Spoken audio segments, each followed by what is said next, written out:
ایران سے سبق سیکھو۔ اللہ اللہ، ایران نے صرف دعائیں نہیں مانگی ہے بلکہ ظالموں سے نمٹنے کے لیے ایران نے 40 سال میں میزائل کا ذخیرہ بھی بنایا ہے۔ اگر صرف ایران مسلح بچھا کر صرف نمازیں پڑھ کر دعائیں مانگتا تو آج اسرائیل اور دھواں نہیں ہوتا۔ صرف یہ کہنا چاہوں گا کہ آپ جتنے بڑے خطیب کو جہاں سے بلا لیجئے، اگر عمل نہیں کرنا ہے تو کوئی فائدہ نہیں ہے۔ صرف خطیب کا نام بڑا ہونے سے ان کو تو فائدہ پہنچ جائے گا دونوں اعتبار سے، لیکن آپ عمل نہیں کرو گے تو آپ کو کوئی فائدہ پہنچنے والا نہیں ہے۔ تو اگر آپ عمل کے ارادے سے سننے آئے ہیں تو بہت اچھی بات ہے، اور اگر عمل نہیں کرنا ہے تو صرف جلسہ کے بڑا ہونے سے یا شاعر اور خطیب کے بڑے ہونے سے کوئی فرق پڑنے والا نہیں ہے۔ بلکہ میں تو یہ کہتا ہوں کہ اسلام کی تبلیغ کا سب سے بڑا اگر کوئی پلیٹ فارم ہے تو وہ جمعہ کا خطاب ہے، آپ کی مسجد ہے۔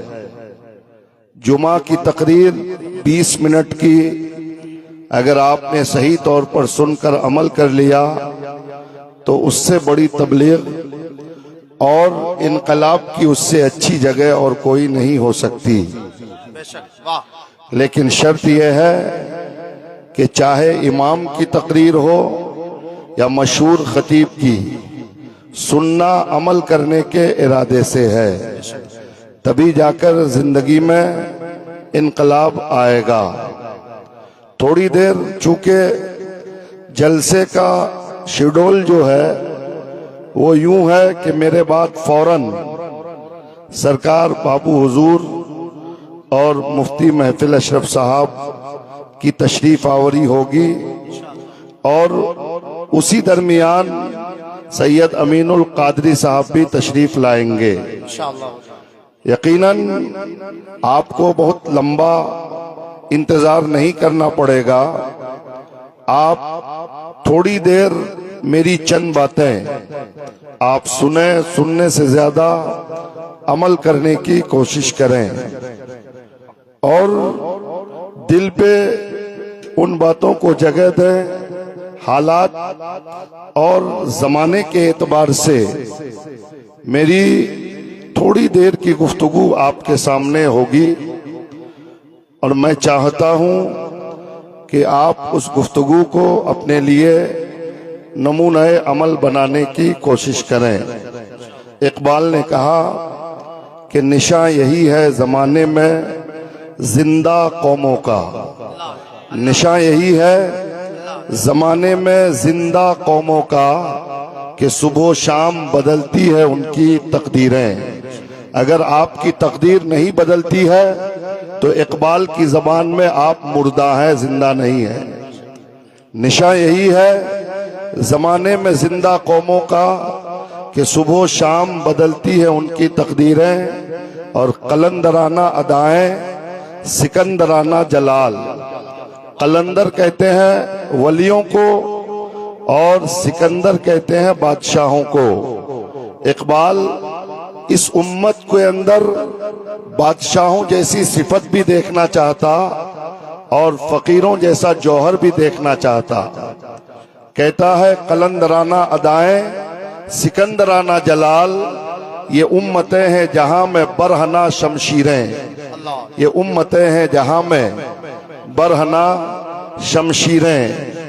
اور اقبال کہتا ہے کہ یقین محکم عمل پہ ہم محبت فاتح عالم۔ یہ تین چیزیں اگر اس قوم میں پیدا ہو گئی تو پوری دنیا کا امام یہی قوم ہوگی، پوری دنیا کی گردنیں آپ کے قدموں پہ جھکیں گی۔ شرط یہ ہے کہ ان تین چیزوں پہ آپ کا عمل ہونا چاہیے. یقین محکم عمل پہ ہم محبت فاتح عالم. جہاد زندگانی میں ہے یہ مردوں کی شمشیریں. حضرات، میں نے آیت کریمہ تلاوت کرنے کا شرف حاصل کیا. اللہ رب العزت ارشاد فرماتا ہے وَأَنْتُمُ الْأَعْلَوْنَ إِن كُنتُم مُؤْمِنِينَ. تم ہی بلند و بالا ہو اگر تم مومن ہو. تم ہی عزت والا ہو اگر تم مومن ہو. تم ہی عظمت والے ہو اگر تم مومن ہو. تمہارا ہی مقام زمانے میں بڑا ہے اگر تم مومن ہو. سوال پیدا ہوتا ہے اے پروردگار، ہم تو پہلے ہی سے مومن ہیں. ہم نے کلمہ پڑھا ہے، ہم ربیع الاول میں جلوس نکالتے ہیں، ہم یا نبی کا نعرہ لگاتے ہیں، غوث کا دامن نہیں چھوڑیں گے، غریب نواز کا دامن نہیں چھوڑیں گے، پیر صاحب کا دامن نہیں چھوڑیں گے کا نعرہ لگاتے ہیں. تو پھر ہم سے کیوں کہا جا رہا ہے کہ تم ہی بلند و بالا ہوگے اگر تم مومن ہوگے؟ ہم تو مومن ہیں لیکن ہماری عزت سلامت نہیں، ہم بلند و بالا نہیں، ہمارا وقار محفوظ نہیں، ہم کہیں پر بھی سر اٹھا کر جینے کے قابل نہیں. آج پوری دنیا اور ہندوستان میں مسلمان جس پوزیشن میں ہے یہ آپ کو بتانے کی ضرورت نہیں ہے. آپ بخوبی جانتے ہیں، آپ کو یہ اندازہ ہے کہ مسلمانوں کی حالت اس ملک میں یا پوری دنیا میں کیا ہے. آپ موت کے دہانے پہ پہنچے ہوئے ہیں، آپ زندگی کے آخری نتیجے پر پہنچے ہوئے ہیں. آپ کو دنیا بہت ہی گری اور ذلیل نگاہوں سے دیکھتی ہوئی نظر آتی ہے. اس کے باوجود مسلمانوں کو شعور نہیں ہے. ہم مسلمانوں کے اندر اب بھی بیداری پیدا نہیں ہوئی ہے. کائنات کی ساری قومیں جاگ گئی ہے. آج اگر کوئی قوم سوئی ہے تو وہ مسلمان ہے. ساری قوموں نے اپنا پلیٹ فارم تیار کر لیا ہے، ساری قوموں نے اپنی جگہ بنا لیا ہے.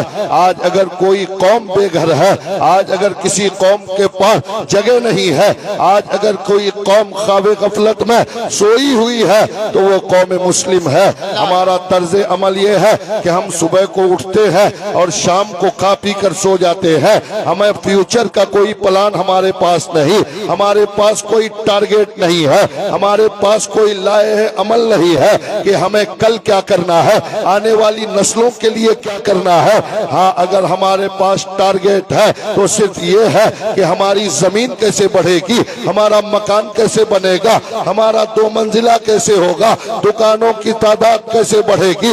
اللہ اللہ، ہمارے پاس یہ ٹارگیٹ نہیں ہے کہ ہمارے قوم کے بچے ڈاکٹر کیسے بنیں گے، ہمارے قوم کے بچے انجینئر کیسے بنیں گے، ہمارے قوم کے بچے بیرسٹر کیسے بنیں گے، ہماری قوم کے بچے قائد کیسے بنیں گے، ہمارے قوم کے بچوں کے اندر سرداری اور سربراہی کیسے آئے گی. یہ فکر ہمارے اندر نہیں ہے، یہ سوچ ہمارے اندر نہیں ہے. اور اے مسلمانوں، جب تک تم صرف اپنے لیے سوچو گے، پوری قوم کے لیے نہیں سوچو گے، تب تک تم مار کھاتے رہو گے. تمہاری عزت ہے، تمہارا وقار کبھی بھی سلامت نہیں رہے گا. نعرہ تکبیر! اونچی آواز کے ساتھ محبت سے پیچھے والے شریک ہو جائیے. خاموشی سے آپ لوگ سن رہے ہیں، محبتوں کے ساتھ سب کے سب ہاتھ اٹھائیں. محبتوں کے ساتھ بتاتے حضرت آپ کی تقریر سن رہے ہیں. نعرہ تکبیر! ماشاءاللہ، سب کے سب اٹھائیں. نعرہ تکبیر! نعرہ رسالت! مذہب اسلام، پیغمبر اسلام، شریعت مصطفیٰ جان رحمت، عرس حضرت علامہ فیروز عالم مصباحی. حضرات محترم، کیونکہ میرے پاس وقت کم ہے اور زیادہ باتیں آپ تک مجھے پہنچانی ہے، بغیر کسی نعرہ بازی کے میں آپ سے چاہوں گا کہ آپ میری باتیں سنیں اور عمل کریں. وقت کو برباد کرنے کی ضرورت نہیں ہے. یقیناً اے میری قوم کے لوگوں، آپ بیدار ہو جائیے. آپ کا شعور اپنے آپ نہ شعور بیدار کیجئے. آپ اپنے ایمان کا جائزہ لیجئے. ابھی 1 ہفتہ عید کو گزرا ہے، ابھی ابھی رمضان گئے 1 ہفتہ گزرا ہے، ابھی زیادہ دن نہیں گزرا رمضان کے جانے کا، ابھی عید کی نماز ہم نے 1 ہفتہ پہلے پڑھی ہے، لیکن آپ اپنا ایمان ٹٹولیے، آپ اپنے ایمان کا محاسبہ کیجئے، آپ کا ایمان کتنا مضبوط ہے، آپ کا ایمان اور ہمارا ایمان کتنا مستحکم ہے۔ اگر آپ جاننا چاہتے ہیں کہ آپ کا ایمان کس پائیدان پہ ہے، آپ کا ایمان کس منزل اور مقام پر ہے، تو میں آپ کو بتانا چاہوں کہ چاند رات کو، یعنی جب عید کے لیے چاند نکلا، جب رمضان کے روزے ختم ہوئے، چاند رات کے بارے میں حدیث پاک میں آیا ہے کہ رمضان کی آخری رات، یعنی جب صبح عید کی نماز پڑھنی ہے، عید سے پہلے کی رات جس کو لیلۃ الجائزہ کہتے ہیں، انعام کی رات ہے، بدلے کی رات ہے، یعنی 1 مہینہ روزوں کا، 1 مہینے کی تراویح کا، 1 مہینے کے نوافل کا، 1 مہینے کے قرآن کی تلاوت کا، 1 مہینے کی تراویح کی نمازوں کا، صدقہ و خیرات و زکوٰۃ کا انعام جس رات کو ملنے والا ہے، بدلہ جس رات کو ملنے والا ہے، اس رات کے بارے میں نبی کونین نے فرمایا کہ عید کی رات کو جو بندہ اللہ کی بارگاہ میں کھڑا ہو کر نماز پڑھتا ہے، عید کی رات کو جو بندہ خدا کی عبادت میں گزارتا ہے، اس بندے کی زندگی کے پچھلی خطاؤں کو اللہ معاف فرما دیتا ہے۔ اللہ جو رات خطاؤں کی مغفرت کی تھی، جو رات گناہوں کی بخشش کی تھی، جو رات عبادتوں کے بدلے کی تھی، اس رات کو ہم نے کیا کیا؟ ہم میں سے کتنے لوگ عید کی رات کو مسجد میں جا کر نوافل پڑھ کر اپنی زندگی کے خطاؤں کی مغفرت کروائے؟ اللہ کے نبی نے فرمایا کہ آج کی رات گناہوں کی مغفرت کی رات ہے، لیکن عید کی رات کو، چاند رات کو، مغرب سے فجر تک گوشت ہاٹی میں مسلمان گوشت خریدنے کے لیے بھیڑ اور لائن لگا کر کھڑا ہے۔ اللہ زندہ باد زندہ باد۔ جو رات ہمیں اللہ کی عبادت میں گزارنا چاہیے، جس رات کو ہمیں گناہوں کی معافی مانگنی چاہیے، جو رات ہمارے لیے اللہ نے انعام کی رات بنایا، اس رات کو مغرب کے بعد سے لے کر فجر تک گوشت ہاٹیوں میں گوشت خریدنے کے لیے مسلمان لائن پہ لگے ہوئے ہیں۔ اللہ اے میری قوم کے لوگوں، بخشش کی رات کو چھوڑ کر، گناہوں سے مغفرت کی رات کو چھوڑ کر، انعام کی رات کو چھوڑ کر، جو قوم اپنے پیٹ کے لیے گوشت خریدنے کے لیے گوشت ہاٹی میں پوری رات گزارے، اسے یہ کہنے کا بالکل حق نہیں ہے کہ اسلام خطرے میں ہے۔ زندہ باد زندہ باد، بہت عمدہ، ماشاءاللہ۔ اسے یہ کہنے کا حق نہیں ہے کہ اسلام خطرے میں ہے۔ اسلام کسی ظالم کی وجہ سے خطرے میں نہیں ہے، اور کسی کا پاور بھی نہیں ہے کہ اسلام کو خطرے میں لا سکے۔ قسم خدا کی، اسلام اور مسلمان خطرے میں ہے تو ہماری بدعمالیوں کی وجہ سے ہے، ہمارے انہی کرتوتوں کی وجہ سے ہے، ہماری انہی غفلتوں کی وجہ سے ہے۔ شریعت و سنت پہ عمل کرو۔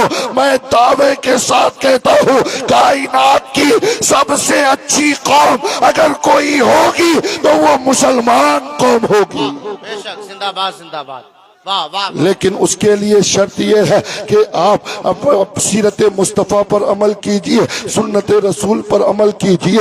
دیکھیے آج کل ایک ٹاپک بہت ہی سوشل میڈیا پہ بہت ہی ہنگامہ مچا رکھا ہے، بہت ہی زیادہ سوال و جواب کے گھیرے میں ہے، اس لیے میں آپ کا ذہن صاف کرنا چاہتا ہوں۔ ابھی عید کے دن میں نے ایک ویڈیو دیکھا، ایک سوشل میڈیا میں ایک ویڈیو دیکھا جس میں ایک نوجوان نمازی عید کی نماز کے بعد اپنے امام سے جھگڑتا ہوا نظر آیا۔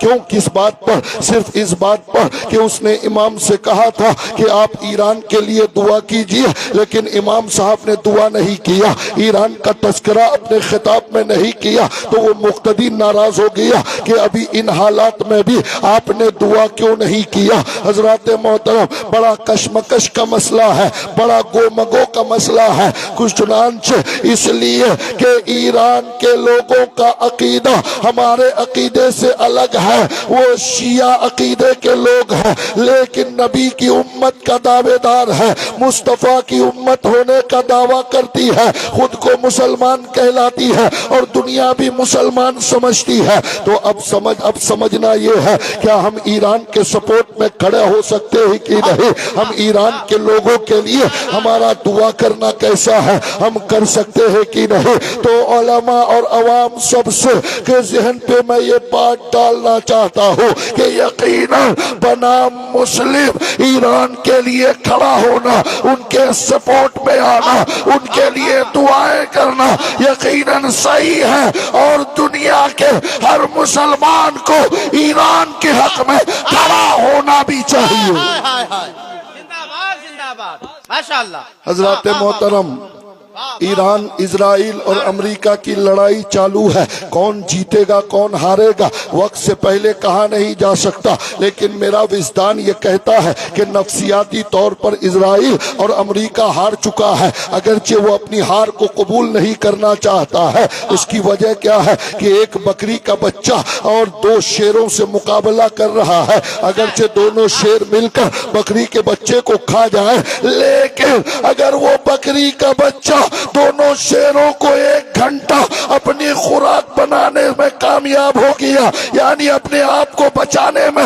شیروں سے کامیابی حاصل کر لی، 1 گھنٹہ بھی بچ گیا، اس کے بعد اگر وہ دونوں شیر مل کر اس بکری کو کھا بھی جائے، اس کے بعد بھی دنیا یہ کہے گی اگرچہ شیر سے بکری ہار گئی ہے لیکن حقیقت میں جیت بکری کی ہے۔ نعرہ تکبیر، نعرہ رسالت، مذہب اسلام، فیضان حضور عالی حضرت علامہ مفتی فیروز عالم مصباح۔ دنیا کی 2 سپر طاقتیں ایران جیسے کمزور ملک پر حملہ کیا، امریکہ نے کہا تھا 3 دن میں ایران کا وجود ختم کر دیں گے۔ حضرات محترم، اسے معلوم نہیں تھا کہ کربلا وہیں پر ہے، کربلا کے ماننے والے وہاں پر ہیں۔ حضرات محترم، یقیناً عراق کو جو امریکہ کو جو غلط فہمی تھی، آج اس کا احساس اسے ہو رہا ہوگا۔ اے میری قوم کے لوگوں، آپ یہ کہہ سکتے ہیں، کوئی یہ سوال کر سکتا ہے کہ ان کا عقیدہ تو شیعہ والا ہے، وہ شیعہ عقیدے کے ہیں، تو اس کے لیے ہم کیوں کھڑے ہوں؟ تو آؤ میں قرآن و حدیث کی روشنی میں آپ کو سمجھاؤں۔ اللہ اللہ، جب مسلمان اللہ کے نبی صحابہ کے ساتھ مکے سے ہجرت کر کے مدینہ پہنچے تو مدینے میں یہودیوں کی تعداد بہت زیادہ تھی۔ آج جو اسرائیل میں یہودی ہے، اس وقت مدینے میں یہودیوں کی تعداد بہت زیادہ تھی۔ اس وقت کی 2 سپر طاقتیں تھی دنیا میں، جس طرح آج روس، امریکہ، چائنا اور دیگر ملکوں کی طاقتیں بہت بڑی ہیں، میرے مصطفیٰ کے زمانے میں 2 سپر طاقتیں تھی، ایک رومن امپائر اور ایک پرشین امپائر، یہ دونوں عظیم طاقتیں تھی، اس زمانے کی یہ سپر طاقتیں تھی۔ دونوں سپر طاقتیں آپس میں لڑ گئی، یعنی ایرانیوں کا یعنی پرشین کا ایرانیوں کا رومیوں سے لڑائی ہو گئی۔ اللہ اللہ، یہ رومی عیسائی تھے، حضرت عیسیٰ کے ماننے والے، یہ رومی آسمانی کتاب پر ایمان لانے والے تھے، لیکن ایرانی اس زمانے میں آسمانی کتاب کو نہیں مانتے، بلکہ وہ آگ کو پوجتے تھے، وہ آتش پرست قوم تھی۔ اللہ اللہ، جب رومن اور پرشین امپائر آپس میں لڑنے لگے تو مدینے میں مسلمان اور یہودی ایک ایک گروپ کا سپورٹ کرنے لگے۔ مسلمانوں نے عیسائیوں کا سپورٹ کیا، مسلمانوں نے رومن امپائر کا سپورٹ کیا، مدینے کے یہودیوں نے ایرانیوں کا سپورٹ کیا، اور جنگ میں ایرانی جیت گئے اور رومن امپائر ہار گئے، یعنی مسلمان جس کو سپورٹ کیے تھے وہ ہار گئے اور یہودی جس کے سپورٹ میں کھڑے لڑے تھے وہ جیت گئے. اب یہودیوں نے مسلمانوں کو تانا دیا, اے نبی کے غلاموں, اے مسلمانوں, تم نے جن عیسائیوں کا سپورٹ کیا ان کو ایرانیوں نے ہرا دیا, ہم نے جن کا سپورٹ کیا وہ جیت گئے.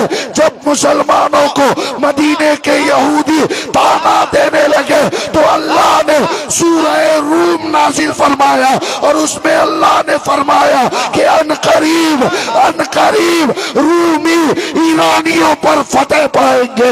اللہ اکبر. اے میری قوم کے لوگوں, جب یہ سورت نازل ہوئی قرآن کی سورہ روم, تو حضرت ابو بکر صدیق نے شرط لگایا یہودیوں سے کہ اب ہم یہ شرط لگاتے ہیں کہ 3 سے 9 سال کے بیچ میں دوبارہ یہ رومی ایرانیوں کو ہرا کر غالب آئیں گے. شرط لگ گئی. اللہ 3 سال کے بعد پھر دونوں میں لڑائی ہوئی تو اس وقت عیسائی جیت گئے اور ایرانی ہار گئے.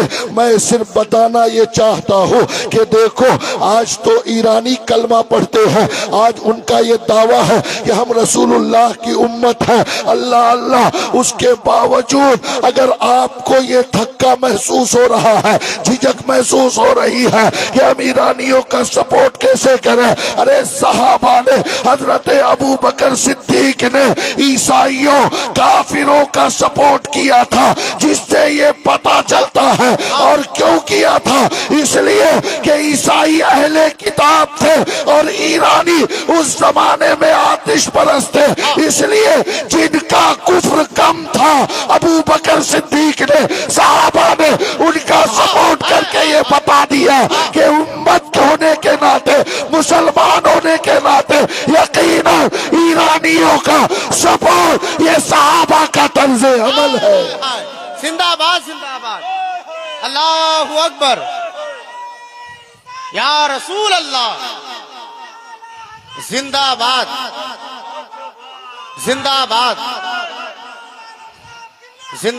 ماشاء اللہ. زندہ باد اللہ اکبر. بہت عمدہ زندہ باد. اور بہت اہم بات میں آپ کے ذہن پہ ڈالنے جا رہا ہوں, بہت غور سے سنیے گا اور عمل کیجئے گا کہ آج آپ دیکھیے مسلمان پریشان کیوں ہے, مسلمان تباہ و برباد کیوں ہے. جانتے ہیں اس کی وجہ اقبال نے کہا تھا, طریقہ مصطفیٰ کو چھوڑنا ہے وجہ بربادی, اسی سے قوم دنیا میں ہوئی ہے بے اقتدار, اپنی ہمیں کرنی ہے شہنشاہ بطحا کی رضا جوئی, وہ اپنے ہو گئے تو رحمت پروردگار اپنی. آج مسلمان تباہ و برباد کیوں ہے؟ اس لیے کہ سیرت مصطفیٰ کو چھوڑ دیا ہے. مسلمان مار کیوں کھا رہے ہیں؟ نبی کی سنت و سیرت کو چھوڑ دیا ہے. اے میری قوم کے لوگوں, اے کلمہ پڑھنے والوں, اے نعرہ لگانے والوں, اے دامن پکڑنے والوں, قسم خدا کے تم نبی کا نام کا نعرہ لگا کر بھی تم نے نبی کی سیرت پہ عمل چھوڑ دیا ہے. لیکن آؤ, کافروں نے آج نبی کی سیرت کو پڑھ کر عمل کر کے ہم مسلمانوں کو تباہ و برباد کرنا شروع کر دیا ہے. آپ کہو گے کیسے؟ تو دیکھیے اسرائیل جو جہاں پر یہودیوں کی حکومت ہے, پوری دنیا میں 1 کروڑ سے کم یہودی ہے اور مسلمانوں کی تعداد 200 کروڑ کے قریب ہے. اللہ کہاں 200 کروڑ اور کہاں 1 کروڑ. اللہ اکبر. میرے دوستوں اور بزرگوں, چنانچہ وہ 1 کروڑ یہودی آج پوری دنیا کے مسلمانوں کا جینا دوبھر کر دیا ہے, جینا مشکل کر دیا ہے. اسرائیل, یہ گلف کنٹریز کے بیچ میں اسرائیل کا وجود ایسا ہی ہے جیسے 32 دانتوں کے بیچ میں زبان ہے. اگر آدمی دانتوں کو دونوں طرف سے دبا دیا تو زبان کٹ جائے گی, لیکن 32 دانتوں کے بیچ میں پورے مسلمان اور عربی کنٹریز کے بیچ میں 1 کروڑ کی آبادی والا ملک پوری دنیا کے مسلمانوں کا جینا مشکل کر رکھا ہے. وجہ کیا ہے؟ سبب کیا ہے؟ کیا ان یہودیوں کے پاس طاقت و دولت اور پاور بہت ہے؟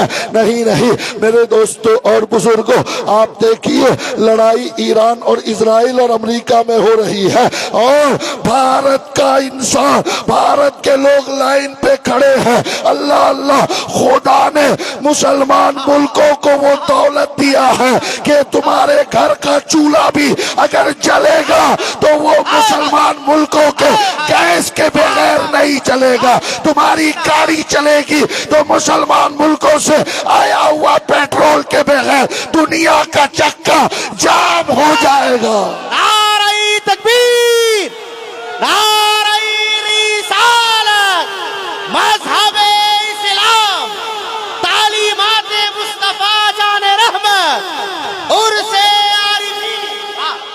زندہ باد. حضرات محترم، اللہ نے مسلمان ملکوں کو پیٹرول کی دولت دیا، مسلمان ملکوں کو گیس کی دولت دیا، کھجور کی دولت مسلمان ملکوں کے پاس، سونے چاندی کے پہاڑ اور کانے مسلمان ملکوں کے پاس. اللہ اللہ، آپ دیکھیے ابنائے ہرمز پہ جو ایران کا قبضہ، اور اس نے جو وہاں پر ڈٹ کر وہ کھڑا ہے کہ اسی کو جانے دیں گے جو ہماری مرضی کے مطابق جائے گا.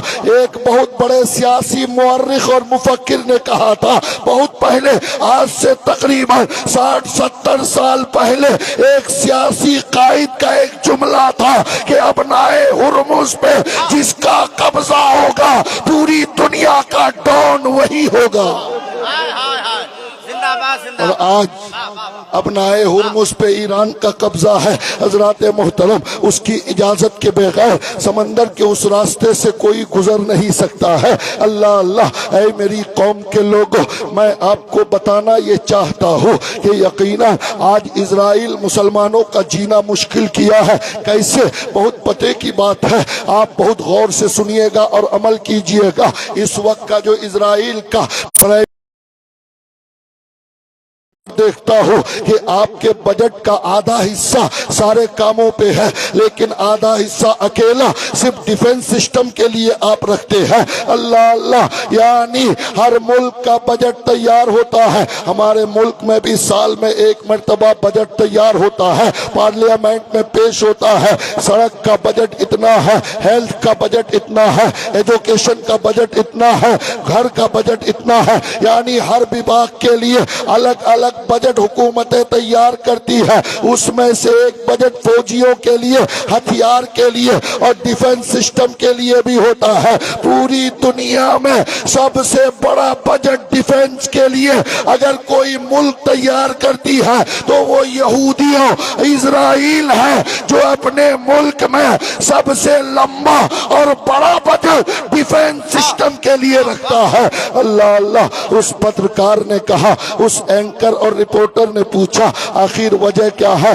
آپ اپنا آدھا بجٹ آپ اپنے ملک کے ڈیفنس سسٹم کے لیے آپ نے کیوں رکھا ہے؟ تو وہ یہودی صدر کہتا ہے، وہ مسلمانوں کا دشمن کہتا ہے، وہ ظالم کہتا ہے کہ میں نے یہ طریقہ مسلمانوں کے نبی کی سیرت سے سیکھا ہے. اللہ اللہ، اے میری قوم کے لوگوں، اے کلمہ پڑھنے والوں، وہ یہودی ظالم مسلمانوں کا قاتل کہتا ہے کہ بجٹ کا یہ طریقہ میں نے دنیا کے کسی بادشاہ اور حکومت سے نہیں بلکہ مسلمانوں کے نبی کی سیرت سے سیکھا ہے. اللہ اللہ، مسلمانوں کا سب سے بڑا دشمن یہودی ظالم و کافر نبی کی سیرت پڑھ رہا ہے، لیکن نبی کا نعرہ لگانے والا، نبی کی سیرت پڑھنے کا انہیں ٹائم نہیں ہے.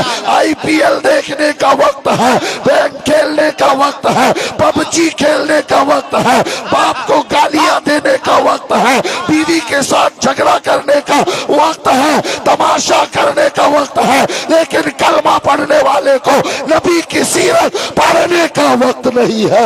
اللہ اللہ، اے میری قوم کے لوگوں، اے مسلمانوں، اللہ اللہ، نبی کا دشمن، اسلام کا دشمن یہودی کہتا ہے کہ مسلمانوں کے نبی سے میں نے بجٹ کا طریقہ سیکھا ہے. کہا کیسے؟ کہا میں مسلمانوں کے نبی کی سیرت پڑھ رہا تھا، پڑھتے پڑھتے میں ایک جگہ جا کے رک گیا. اللہ اللہ، کہا کون سی جگہ ہے؟ کہا میں نے پڑھا نبی کی سیرت، میں نے پڑھا کہ مصطفیٰ یعنی مسلمانوں کے نبی کے موت کا وقت ہے، آخری وقت ہے، مسلمانوں کا نبی دنیا سے جانے والا ہے، ملک الموت آ کے کھڑے ہیں. اللہ اللہ، لیکن اس وقت مسلمانوں کے نبی کے گھر میں اتنا تیل نہیں تھا کہ مسلمانوں کے نبی کے گھر کا چراغ جل سکے. اللہ اللہ، یعنی مسلمانوں کا نبی دنیا سے جا رہا ہے، لیکن نبی کے گھر میں اتنا تیل نہیں تھا غربت کی وجہ سے کہ نبی کے گھر کا چراغ جل سکے. مصطفیٰ کا گھر نبی کے رخصتی کے وقت اندھیرا ہے, اتنا تیل نہیں ہے. وہ یہودی کہتا ہے کہ میں نے سیرت مصطفیٰ پڑھا, یہ مسلمانوں کے نبی کے پاس جانے کے وقت اتنا تیل نہیں تھا کہ چراغ جل سکے, لیکن میں نے پڑھا کہ اسی وقت مسلمانوں کے نبی کے گھر کی دیوار پہ پہلے تلواریں لٹک رہی تھی.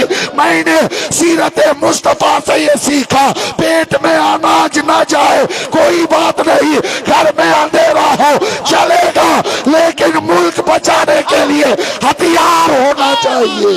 زندہ باد زندہ باد, اللہ اکبر, یا رسول اللہ, زندہ باد زندہ باد زندہ باد, ماشاءاللہ زندہ باد, ماشاءاللہ بہت عمدہ.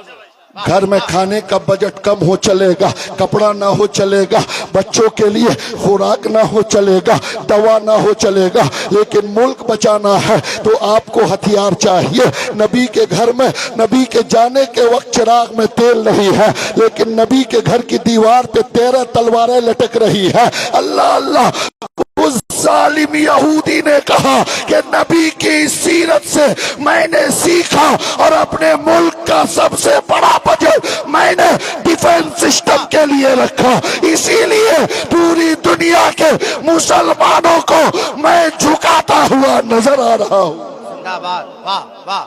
حضرات محترم, نبی کا دشمن نبی کی سیرت پڑھ کے ہمیں مار رہا ہے, اور نبی کے کلمہ پڑھنے والوں کے گھر میں سانپ مارنے کے لیے لاٹھی تک نہیں ہے, اور نبی کی سیرت پہ عمل نہیں ہے, اور کہتا ہے کہ دامن نہیں چھوڑیں گے. صرف کھوکھلے نعروں سے انقلاب نہیں آئے گا. اے میری قوم کے لوگوں, آج اگر کوئی پوچھتا ہے کہ مسلمانوں کے لیے مدد کیوں نہیں آتی ہے, مسلمان فلسطین میں بے دردی کے ساتھ مارے گئے, مسلمانوں کے لیے مدد نہیں آئی. اللہ کے طرف سے عراق میں مارے گئے, مدد نہیں آئی. آج ایران میں مسلمان مارے جا رہے ہیں, اللہ کے طرف سے مدد کیوں نہیں آ رہی ہے. جنگ بدر میں اللہ نے فرشتوں کو بھیجا تھا مسلمانوں کی مدد کے لیے, احد میں فرشتے آئے تھے مسلمانوں کی مدد کے لیے, حنین میں مسلمانوں کی مدد اللہ کے طرف سے ہوئی, لیکن ہماری مدد کیوں نہیں ہوتی. اے میری قوم کے لوگوں, صرف مسجدوں میں بیٹھ کر اللہ اللہ کہنے سے اللہ کی مدد نہیں آنے والی ہے, صرف تسبیح پڑھنے سے اللہ کی مدد نہیں آنے والی ہے, صرف پیر کا دامن نہیں چھوڑیں گے کا نعرہ لگانے سے اللہ کی مدد نہیں آنے والی ہے, صرف جلسہ اور کانفرنس کرنے سے اللہ کی مدد نہیں آنے والی ہے. اگر اللہ کی مدد چاہتے ہو تو خود کو تیار کر لو, نظام مصطفیٰ کو خدا کی زمین پر نافذ کرنے کا ارادہ بنا لو, پھر تم مدد کے لیے ادھر پکارو گے, ادھر اللہ کی مدد آئے گی. اللہ اللہ, ایران سے سبق سیکھو.